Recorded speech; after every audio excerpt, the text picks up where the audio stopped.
No problem, thank you. Bye. She called me madam throughout the whole phone call. Oh my god.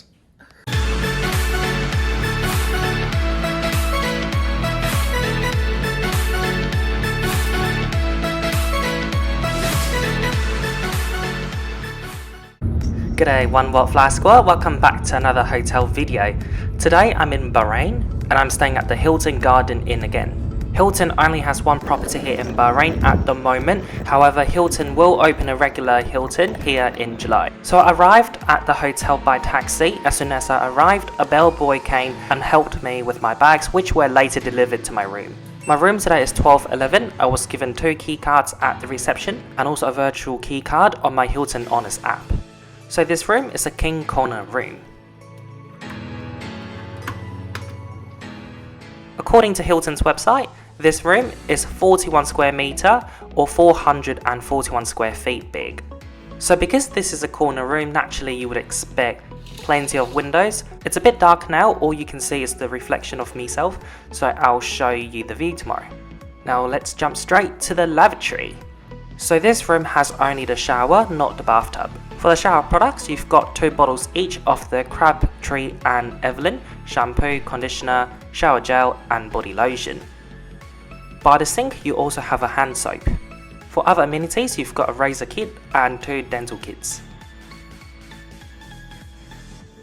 This is a relatively large bathroom. The toilet itself is located in the corner of the bathroom. You have a bidet spray to help you reduce the use of toilet paper. For towels, you've got a shower mat, 2 hand towels, 2 normal bath towels and no face towels. For your convenience, you've got a magnifying mirror and a regular mirror, both circular, and they look good with the blue brick wall. I also like the painting here. It's certainly not a boring hotel toilet. And you've got a coat hook here.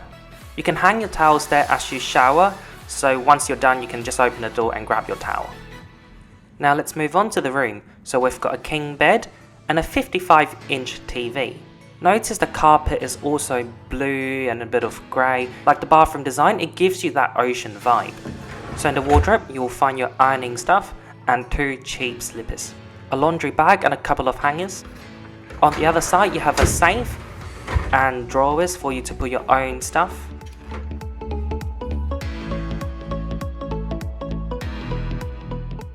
In one of the drawers, you'll find a hairdryer.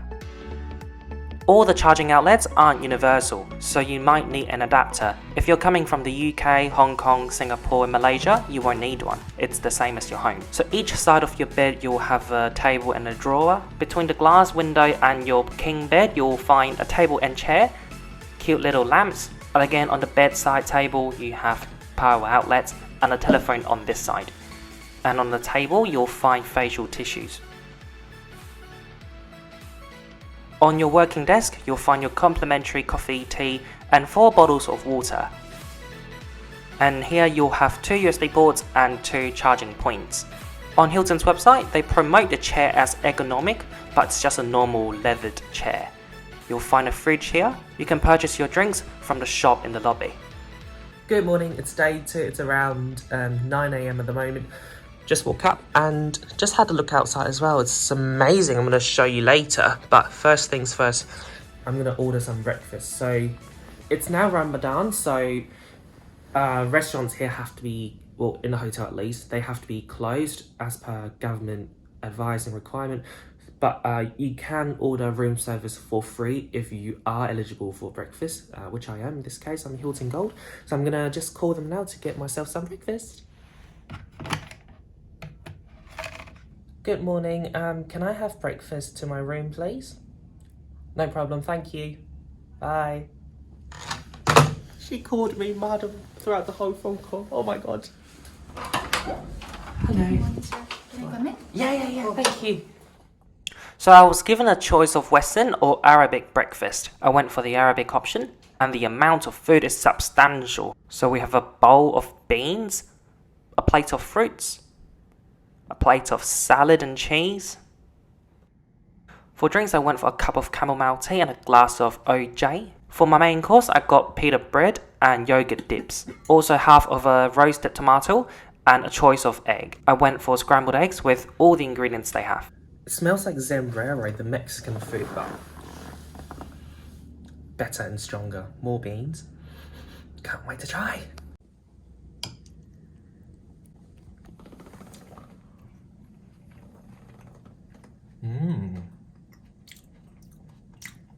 I like it, but I have no idea what it is.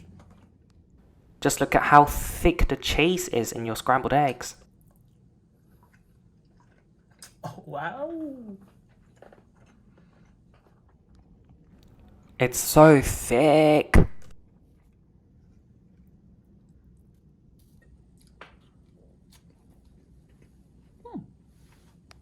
So I just had my breakfast and I requested a late checkout at 4 p.m. So my flight doesn't leave at 11. So I'm saying so many times. So I'm gonna maybe use the facilities here first, like the pool and the gym, and then check out at 4, leave my bags here, and then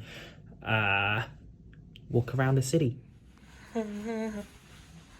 So as promised, I'm going to show you the view now. So we're located at the Bahrain Bay, so naturally by the bay, as in the water.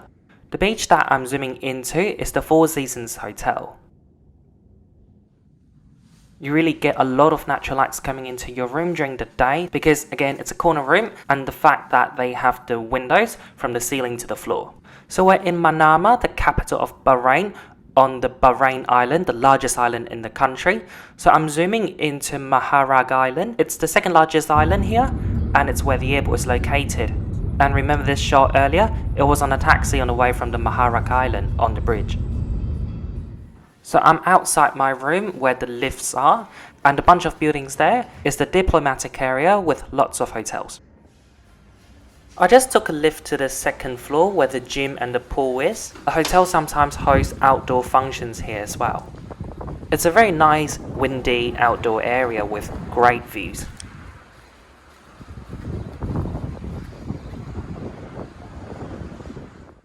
So we're now in the gym. It's a relatively big one considering how this is just a Garden Inn brand and it's not a very big property.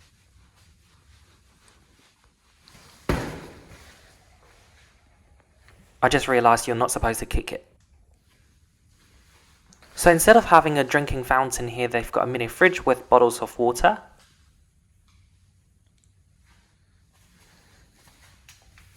I've been away for more than 2 weeks now and I've gained 4 kilograms.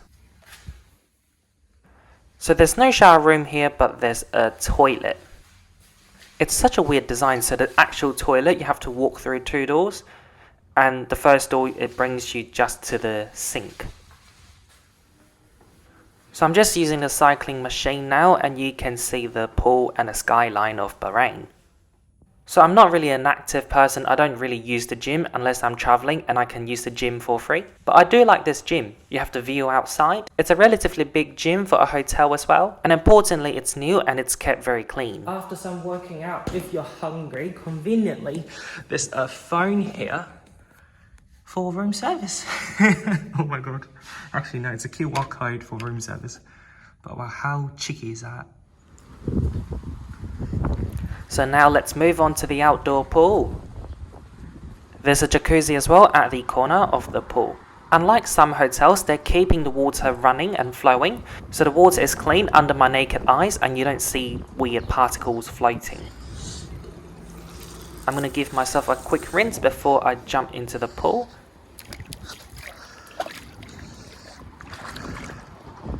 You can hear me breathing hard because the water is so cold.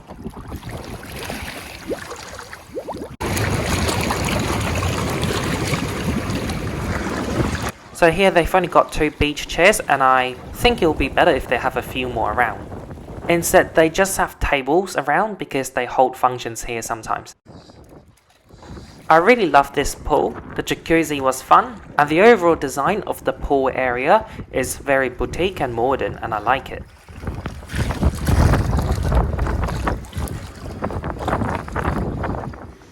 So I spent a total of 2 hours in the gym and the pool, and now I'm gonna head back to my room, take a shower, pack up and then leave. I'm gonna iron my shirt, which I thought I was gonna wear for my flight to Bangkok, but I didn't even wear it. it's time to say goodbye to this amazing room with great view. And I'm going to do a quick conclusion right here, right now. So the overall design of the room is very boutique and aesthetic. I love how they've got facial tissues in the bathroom and in the room itself. The hotel is new, so everything is new and clean, and you've got the glass windows hanging from the ceiling to the floor. I also like how they've even incorporated the ocean vibe in their carpet, and the marble floor looks great. They don't have face towels in the bathroom, but that's no problem for me. I usually use the hand towels for my face anyway. The bathroom is nice and big and marble floor with painting, ocean vibe again. Due to Ramadan, all the cafes and restaurants are closed, so if you're eligible for breakfast you can have it delivered to your room. So the Hilton Garden Inn in Bahrain is located above the Avenues shopping mall located in the Bahrain Bay area in Manama. From the Avenues you can take a lift that brings you straight to the lobby of Hilton Garden Inn. There's a lot of familiar brands here, namely Shake Shack, Foot Locker, Starbucks, etc. It's a very massive and a slightly more expensive shopping mall. You can easily spend a day here. Getting around Bahrain is quite impossible by foot because of all the highways. You'll need to take an Uber. Getting an Uber to the airport will cost you about 2 to 3 Bahrain dinars, which is about 6 to 8 US dollars.